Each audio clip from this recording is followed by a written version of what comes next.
Welcome to the Author's Edge podcast, where we believe your efforts to market your message and your book should be exciting, should be easy, and should freaking work.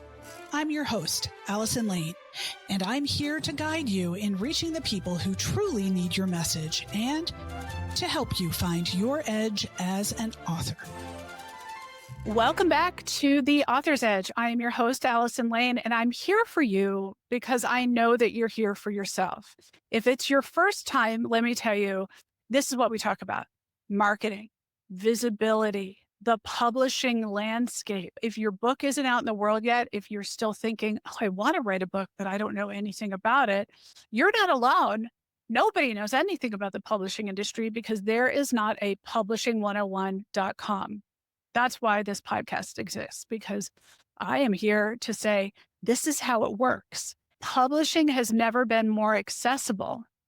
And somehow it's never been easier to publish the wrong book, a book that's fine, but forgettable, a book that sounds like everybody else, or a book that just doesn't open doors. Today, we're talking about, because I want you to be able to make the choice that's right for you as a leader, as an expert, as someone who has a message to share with the world. That's why Trena White is here from Page 2 Publishing. This is boutique hybrid publishing, which is different. So Trena, welcome. I'm so glad you're here. Let's start with just defining the ways people publish and how Page 2 is different. Sure. Thanks, Allison. Happy to be here. The way I think of the publishing landscape today, it's very complex. It's changed a lot in the last 10 or 15 years as different self-publishing options and hybrid publishing options have opened up. Fundamentally, how I would break down the different paths to publication would be, you have traditional publishing, which is the model everybody's heard of, that you might have seen if you've watched the TV series Younger, where it's the big five multinational publishers, as well as a number of independent publishers. And if you're an author, you typically need to have a literary agent. You have to write a proposal. The literary agent pitches the proposal to these publishers and possibly will get a deal and an advance. So it's the system people know and have heard of for a long time.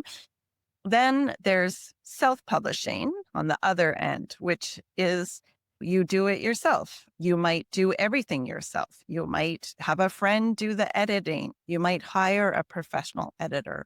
You might design your cover yourself, or you might go and hire professionals. Regardless, you're the one making all of the decisions. You're the one doing all the project management. You're the one sourcing professionals or not, if you really want to do it yourself. So true self-publishing.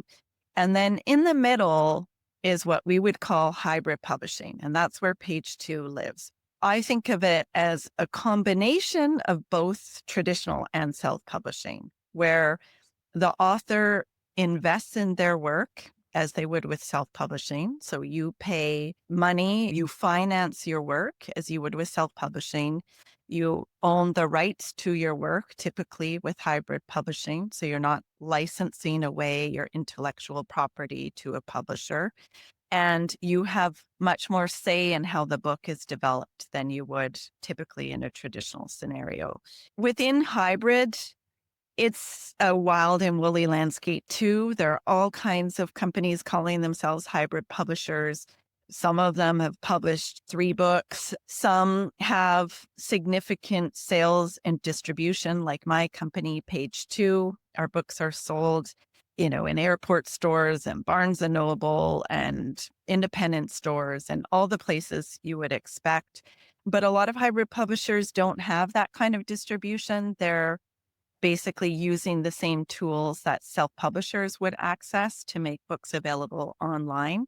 So it's quite a vast and confusing landscape. And you're right, we consider ourselves a boutique hybrid, meaning we are top tier. Our team, many of them have come from the multinational publishers.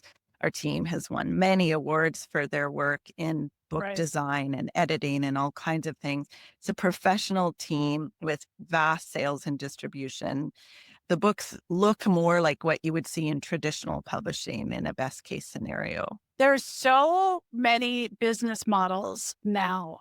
And I think that literary myth of an agent is going to pluck me out of my basement Mhm. and then they're going to help me develop the book. An agent doesn't do that. They're not your marketing director. You are, or I am, or someone like me. There are very few of us out there who come from Fortune 50 companies. Actually, I'm the only one I know, and I know everybody, but I'm sure there's somebody else I'm missing. So you think, oh, let me start writing my book. That's not what I would do. I would start with talking to Trena or talking to me about what else is being written about your topic and find a gap first. And then decide what your publishing path would be. Some publishers give advances and some turn to you and say, I want you to give us everything. Those hybrid publishers that are essentially self-publishing with support, they format for you and they might even not charge you anything, but you have to buy 2,000 of your own books. And those books don't show up at Barnes and Noble. And oftentimes they don't look that great, but they're not designed by someone who's designed for the retail market. There's a different purpose to that book. No matter what, the marketing vision for your book has to be part of the marketing vision for you. You are the Yeah. brand as the author.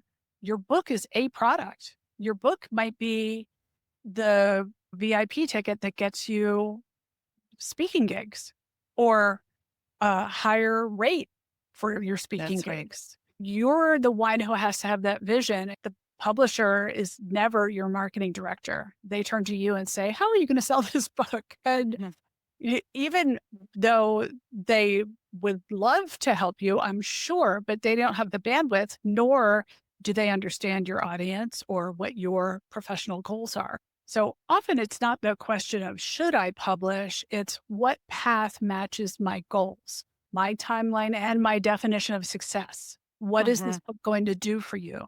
And when do you want it to do that? Those success metrics are different for everyone, right, Trina? Yes, and they are very different. And I would say, to speak to your point, one of the biggest mistakes I see authors make is they write their book. It can take years, and then they publish it in whatever way they choose to publish it. And then marketing is an afterthought. So they have the book and it's okay, now how do I market it? And we hear from authors regularly who come to us asking if we will take on the marketing and distribution of the book. Marketing starts right at the very beginning when you figure out what you're writing about. That's marketing. That's figuring out what is your unique market position. What do you stand for? What is it your readers need from you? And what is unique about you and your message that's going to stand out in the vast universe of thousands and thousands of books that are published every year?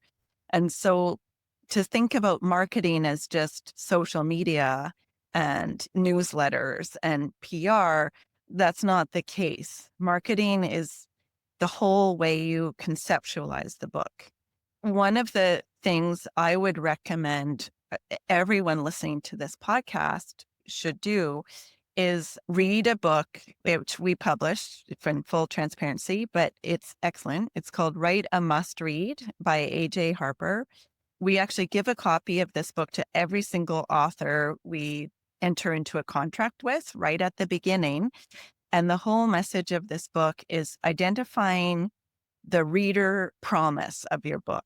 So, what is the transformation your reader is going to experience through reading your book? Because the book isn't about you, actually, it's about what it does for your reader. If you want a book that's really going to work in the market and has a chance to catch on. It has to serve a purpose for the reader. This book helps you think through what is the reader transformation.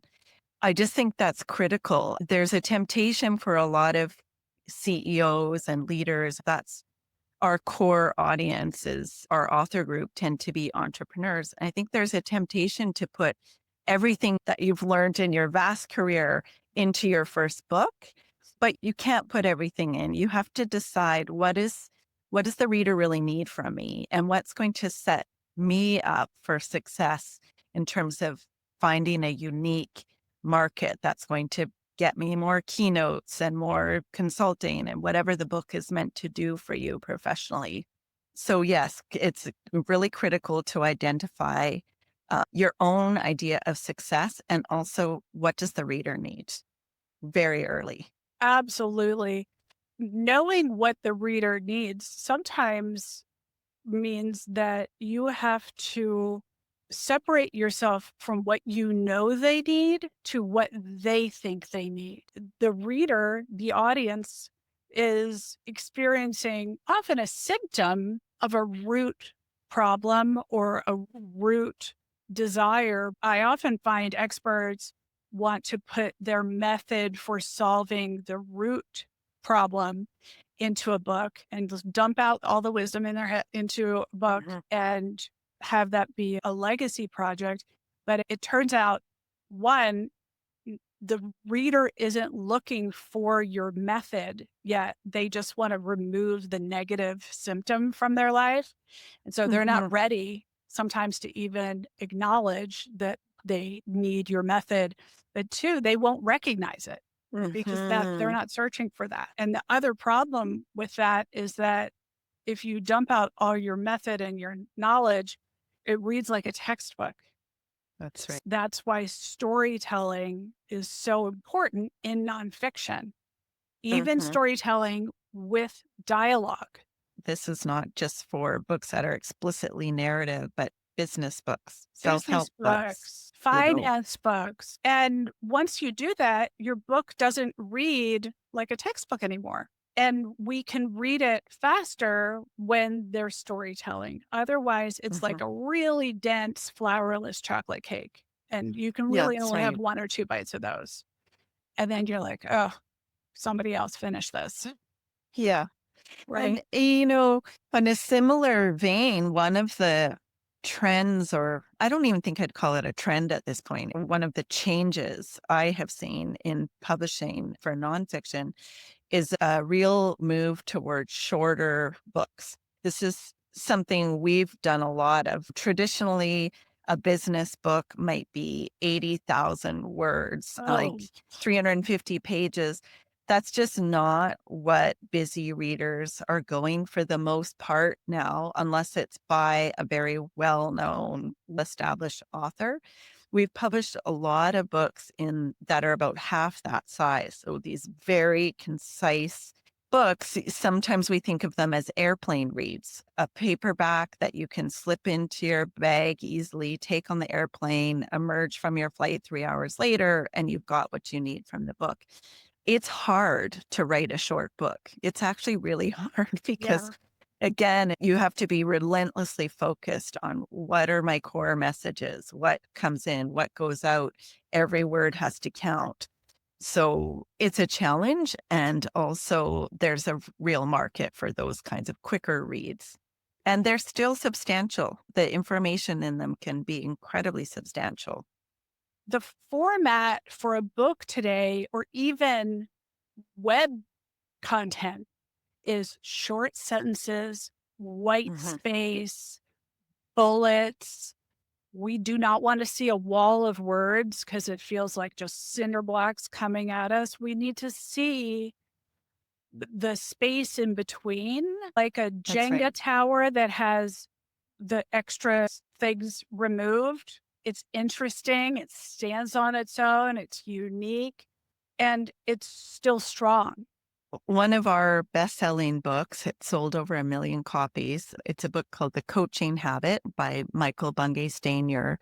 And it's this very small little trade paperback. 7 questions anyone can use in coaching questions effectively that anyone can use. One of them is, and what else? Each chapter unpacks how to use these questions.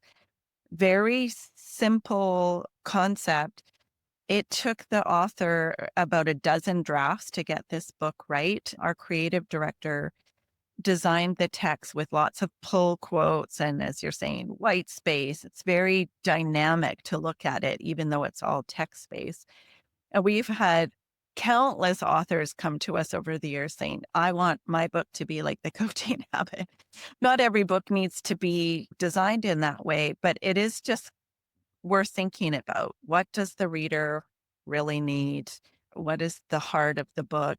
How do I simplify? I think those are good questions for authors to be asking in an era where people's attention is so diffuse. Sure.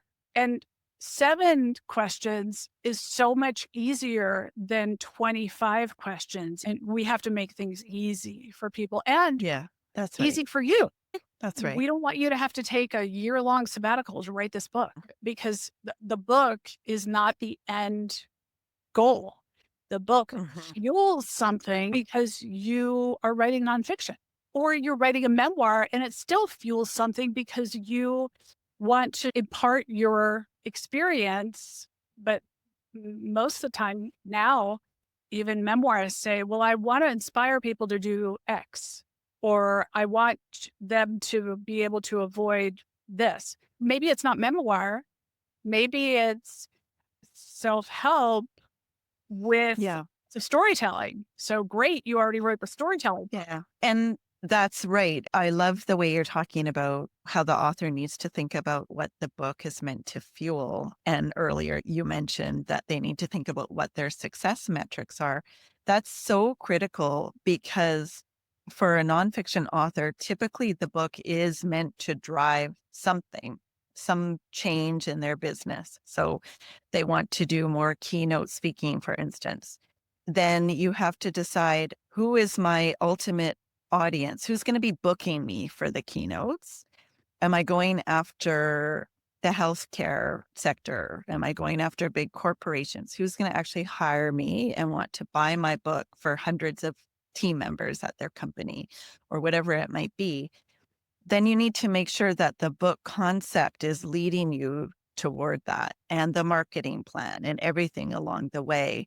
So I do think it's really important to have that long-term vision in mind. I had a conversation with someone just yesterday, actually, who is trying to decide, is my audience, my speaking audience, is this a B to C model or is it a B to B model? In other words, am I trying to get individual consumers to buy my book, or is it that I'm going to lead toward keynotes and hope that I can get a bunch of bulk sales? The answer to those questions is going to lead to very different types of books potentially. Are you writing self-help or are you writing something else that a company is going to buy at scale? It is really important to have that in mind. What are you trying to do? How is the book laying a foundation for your business 3 years down the road, 5 years down the road? What is your end game? And no publisher is going to be able to answer that for you. No, and no publisher is your business strategist. And you are, even when you are still in your role that has made you an expert, your marketability in your expertise only exists while you're doing it. Very few people can get to the end of their career, retire, and then write their book. No one's that interested in your method when you're not doing it anymore. Yes. Thank you for saying that. Well, it's hard. so It's true. Everyone puts it Yeah. off until It's true. they have time. You'll never have time. It's You so true, find the Allison. time. We have worked with authors who have built serious high profile careers within organizations. We work with them to develop a book that's in line with that career. And I can think of a couple of situations where the authors left their jobs before the book launched. And then we're left with an author who has no platform anymore because it was all tied in with that company that they were working for. Yeah. Once you don't have the backing of a company or an organization, if you don't already have vast networks and email subscribers and all kinds of other personal assets, it just makes marketing the book that much harder. So I agree. Don't put it off, because the fact that you're part of if you're the CEO of an organization, presumably, even if it's a personal project, it's going to reflect on that organization, and presumably the organization will support it in various ways. Without that, it's very challenging. And that would be a downside for any publisher, and even for a hybrid publisher like Page Two as well. What I see most often is that a leader in their field, their professional identity is tied to their company or their organization. If you haven't already invested some energy in elevating your professional identity beyond one company or one role, and then you Yes, leave there, that's right. other people aren't remembering all the things that you've done and putting that into their own formula for, oh, Allison helps people think bigger about their careers. And when I was leading media relations for Pepsi, my whole identity was media relations expert, and PR for Unilever. When I left there, I was like, oh, what am I without this job?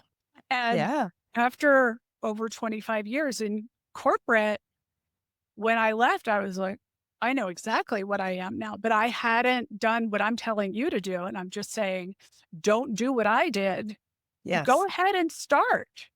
You don't need permission from anyone to change the headline on your LinkedIn profile. That's You- right. And also, one of the first things I would encourage people to do is create a personal website.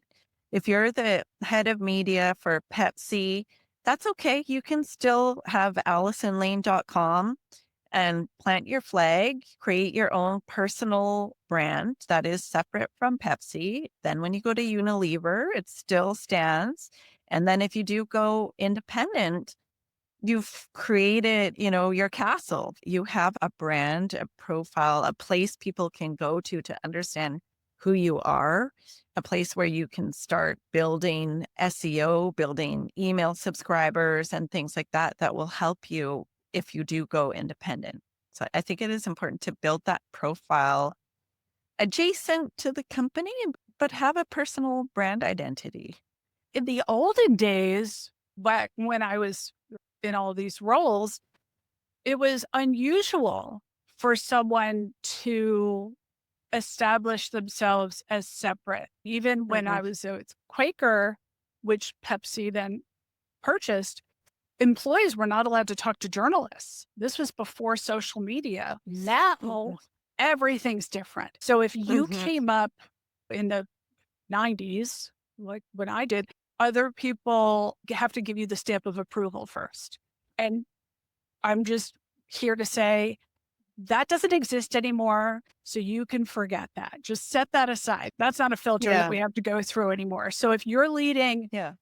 learning and development at an organization, and so you already report to the head of HR, and the head of HR reports to somebody else and on, and you're used to getting approval for doing the thing, this is something you don't need approval for, because no one's in charge of you except you. Yeah. And if you're pitching publishers, if you're submitting to definitely traditional publishers and also hybrid publishers, one of the first things we do is have a look at your profile. So we'll go look at your LinkedIn profile. How many followers do you have? How active are you? I'll go look at your website. If you're a speaker, are you speaking to major corporations, or are you in the very early stages of developing your speaking career? Publishers are assessing you based on whatever they can find. So you might as well curate what people are going to look at through your website and your social media and position yourself in a way that's going to be most appealing. Fundamentally, what publishers are wondering is, do they have an audience already who's interested in what they have to say? Are they real experts on this topic? Are they influencers on this topic? And that doesn't mean that you should put influencer on your LinkedIn headline. We God, want no. you to be influential, Be not an influential. influencer, That's right. Yeah, right? that's right. The other thing, Trina, I wanted to share is that a boutique hybrid, like a premium hybrid like Page Two, the timelines are shorter, or it Well, could be depending on how far along you are in building your brand. But if you want to be speaking at the annual conference of the conference goers next year, then mhm. you could actually have a book out by then if you have all your poop in a group now. But a traditional publisher will not be able to do that. I had somebody recently say, I have a speaking engagement in March. And I was like, girl, Yeah. it is December.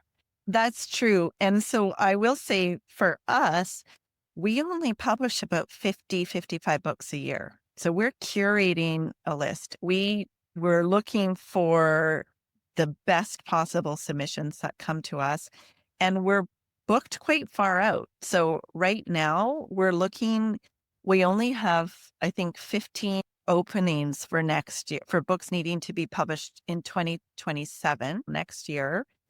So we're booked quite far out. There are definitely hybrid publishers who can race a book out, but that's not really how we do things. We take our time. We believe a book is meant to grow your business for 5, 10 years. It's not something to be raced out. It has to be done well, and we don't want to cut corners in its development. And it just does take a certain amount of time.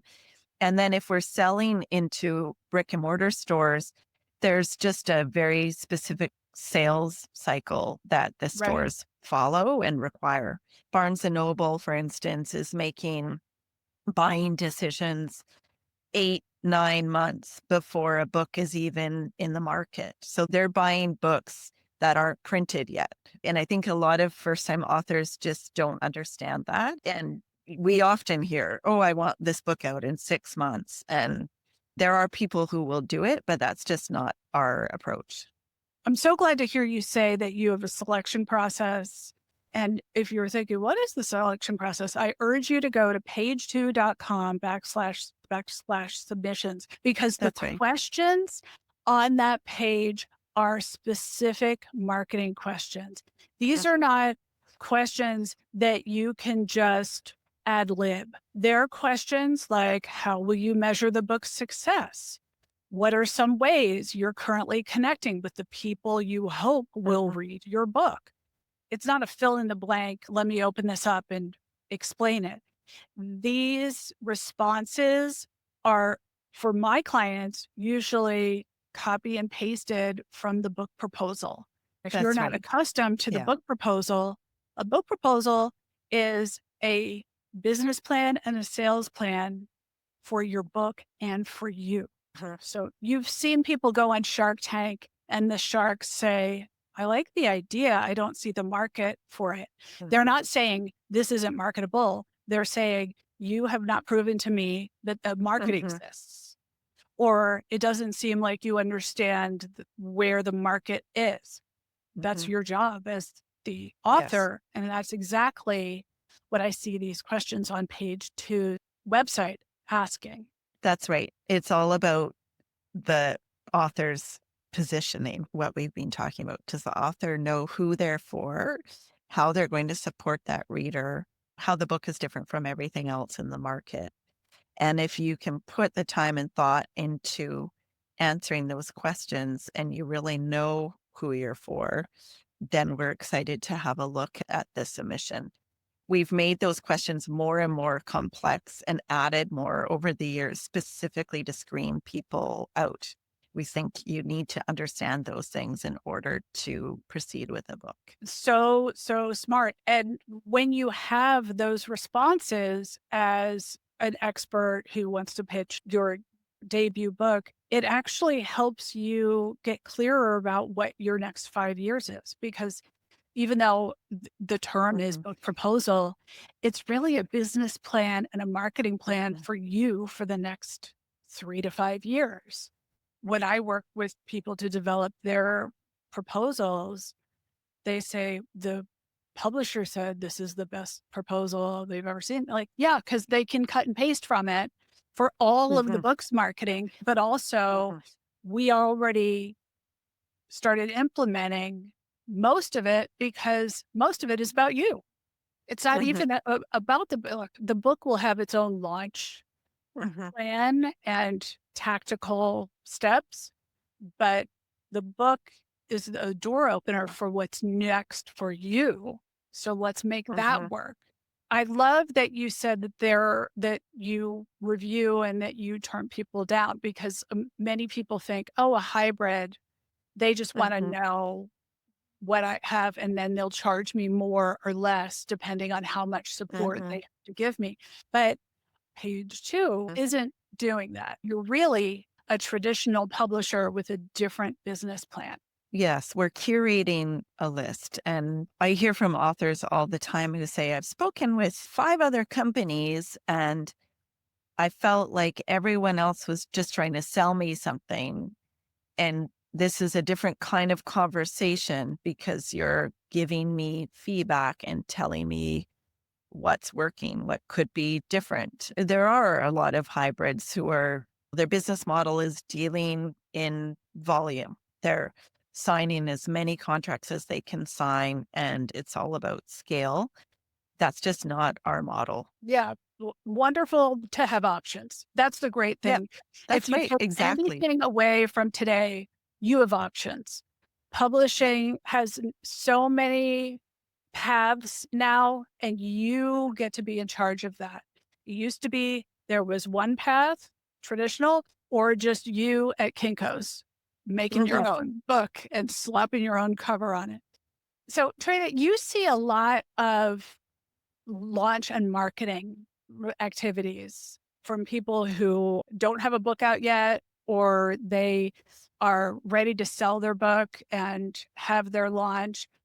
What's something that used to work that doesn't work anymore?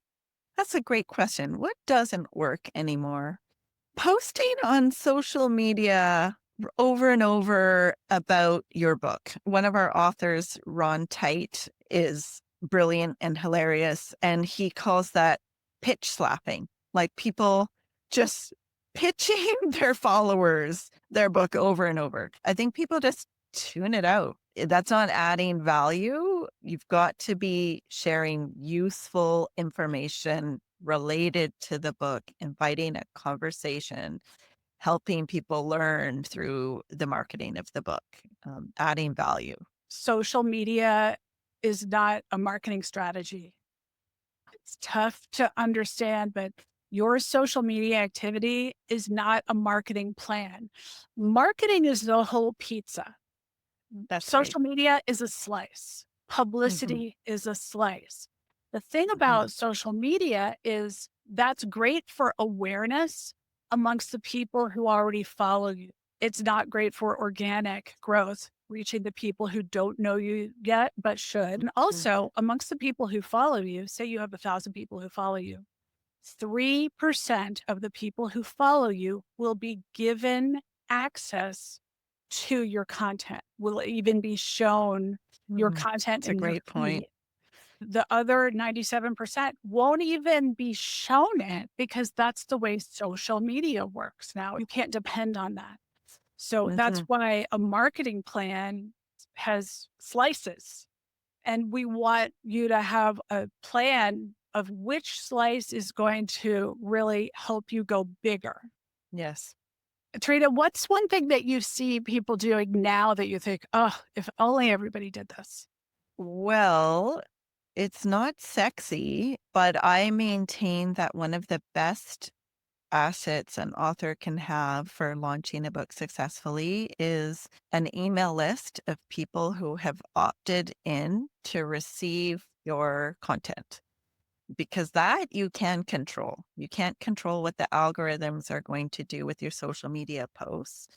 But if you have developed a significant email list over time, and it can take years, that is an incredible tool for launching a book, because your notes that you send about the book's pre-order availability and the book being available for purchase land in their inboxes. They are opening your emails ideally, and those are more likely to convert to sales. So I would say thinking about building an email newsletter really early, long before there's a book, years before there's a book. Right. The steps between someone liking your content on social and following you to book, there are so many other opportunities to serve those people. If you think, oh, I'm just going to go and write the book because they must want the book, maybe the person who wants your genius wants to buy a ticket to the conference that you're getting paid $20,000 to keynote. And maybe the book is the bonus that they take away, but maybe it's not the book they want. Maybe it's the tips in between that you're going to email them. Or That's right. they're such a supporter and fan of yours that when they hear your book's coming out, they're not only going to pre-order it, they're going to say, can I be on your launch team? And if you don't know Oh, what a yeah. book launch team is, let me tell you, that is not your friends and family. Your friends and family, they're not connected to the audience who needs you. I'm sure your sister would love to post once or twice about your book, but if she's not already speaking to the audience who needs you but doesn't know you yet, then that won't get you anywhere. That'll just be sisterly love. Yeah. Give people choices. If they're already leaning in and they like you, give them a little bit more in a way that's easy for you. If you're not ready to establish your own website yet, how about a LinkedIn newsletter? LinkedIn newsletter lets people say, I like you, and I want LinkedIn to email me anytime you create a LinkedIn newsletter is essentially articles that you subscribe to, and it's free. And it's one of the 4 ways LinkedIn shows your content to people who don't already follow you, because it's fueled by SEO and it's free. Do that. Trena, what should people do next? If you have 15 spots left for next year, before they get to that submissions page, what should they do? They should go and read Write a Must Read by AJ Harper Okay. and We'll put that in figure the out show who they're notes. for. I want you to know you're investing in yourself. You know that you're in charge of your next chapter and the next chapter after that, and only you. We're here to show you that there are multiple ways, and we want you to get there faster. It starts with you naming where that end is. You can't build a roadmap if you don't know what your destination is. So start there and work backward. Your book is a stop on the way to that destination, and we can't wait to see what you've got. DM me on LinkedIn. I'm at Allison Lane Lit. Let me know what you're thinking of writing. For goodness sake, I'm there every single day, and Trena is too, because that is how I met her. Because I subscribed to your content, and I was like, oh, we got to meet. Thanks for getting in touch. It was a pleasure. That's a wrap for this episode of The Author's Edge. Until next time.